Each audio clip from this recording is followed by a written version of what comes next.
It's $30 a week. Less taxes and whatever you take on $22, $23. Here you between Saturday and Sunday, $30.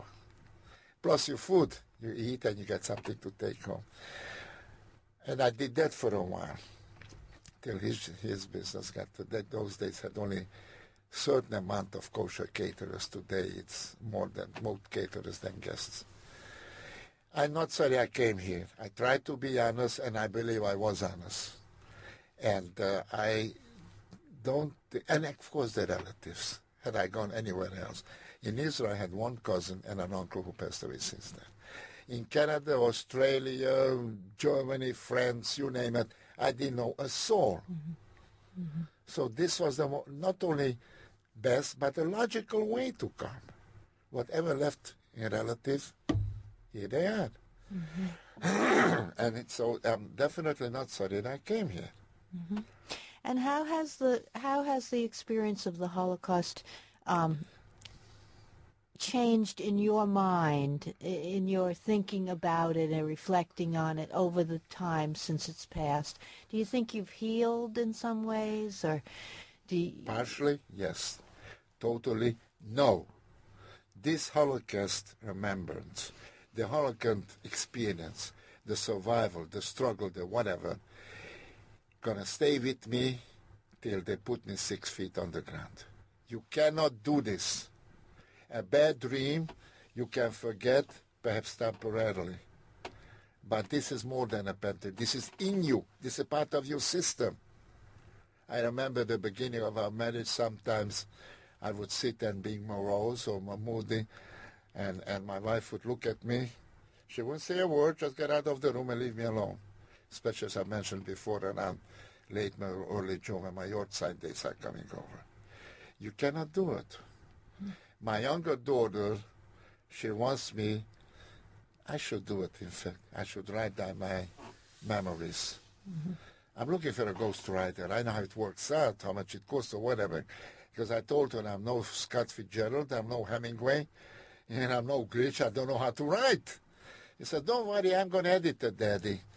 And then to put it in proper, let's face it, to put it in proper perspective, the flow, the continuity of the story. I shouldn't jump from playing soccer in Abelsberg to being a waiter in New York to going to school in Oradea. It must have a continuity and a sequence. Mm-hmm. So I did try a little bit, which I have some notes, far from being not even beginning of the beginning, but I should do. Mm-hmm. And just recently I wrote to the Austrian government what they can give me about these camps. They were very nice, cooperative for milk. Of course, I can only talk about the Auschwitz is in Poland, but other places I was only in Austria. Mm-hmm. They were very nice. They sent me that from milk. I want to have from Mauthausen and Adense. I should do it, but to answer your question, no, it will never leave you. Mm-hmm. It never leave you. I don't know if when you were a kid, you had a fight with your girlfriend or your boy beat your face. You may forget it, but occasionally it still pops up in your mind. It's there. It's engraved in your memory. It's part of you. Mm-hmm. Ditto. Mm-hmm. I have it. Do you think being a father and having had that experience, do you think you either consciously or otherwise passed along something to your children that somehow stems from what happened to you? I hope definitely not. In fact, if they want to talk about it, they have to pull it out of me. Mm-hmm. I happen to be one of those, as I grew up as a kid, I was loved very much. Everybody kuchikuing with you and hugging you. I love kids. I go in a synagogue Saturday and I see the kids, they run away from me. No, I'm going to bite their cheeks and I pinch them and all. And that's what I gave to my kids. And I tried not to convey to them the suffering and the misery I had. I don't want they should go up in a shadow that their life is somewhat mentally or physically black. It was my lucky draw to get that life, part of it. Mm-hmm. As a matter of fact, I'm going to tell you something. Perhaps it ties in. As recently as 2 months ago, I was in Israel for a visit. I usually go there once a year or two. I love the country. And I went to Masada. I'm sure you heard of that, Masada. And I met there a young couple, German couple. And they offered me back a ride from Masada to Jerusalem. And in the car we talk, a young man and a young girl. Not married, but that's not my business. And we start talking, and how can you speak such a fluent German? I said, you're not going to like the answer, but I learned it in concentration camp. Or as the German call it, KZ. So the girl, more outspoken, the fellow girl was about 23, 4. He said, what's your feeling about the Germans? And I told them, about you, your generation, I have no animosity whatsoever. You weren't in this world, you weren't born, you're not responsible. Your father generation, which is now in the 60s, early 70s, not too much. They were in those days school kids, early 20s. I'm sure they were Hitler Jugend because they couldn't help it. They had to be.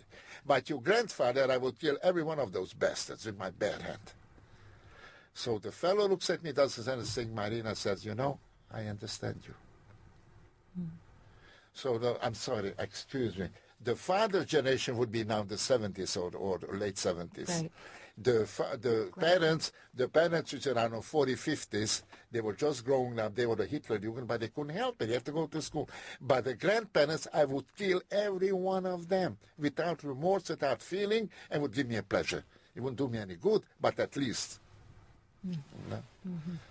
And that's how am I feeling about all these years. Well, I think that's a dramatic and a good place to stop this interview. I want to thank you so much. It's been a real pleasure Thank you to for have asking you me. here. At least I get it off my chest, which also means a lot. Good, good. Okay, so I've been speaking with Mickey Herskovits. You're not going to learn that. And it's February 20th, 1996. Jeanette, I think you have to go back for Europe for 3 months to learn my name I properly. think so. But if you go, I'll give you dinner ready. Yeah. And we're at the Ellis Island Oral History Studio, and this is Janet Levine for the National Park Service, and I want to thank you very much, and I'm signing off. You're welcome, and thank you for having me.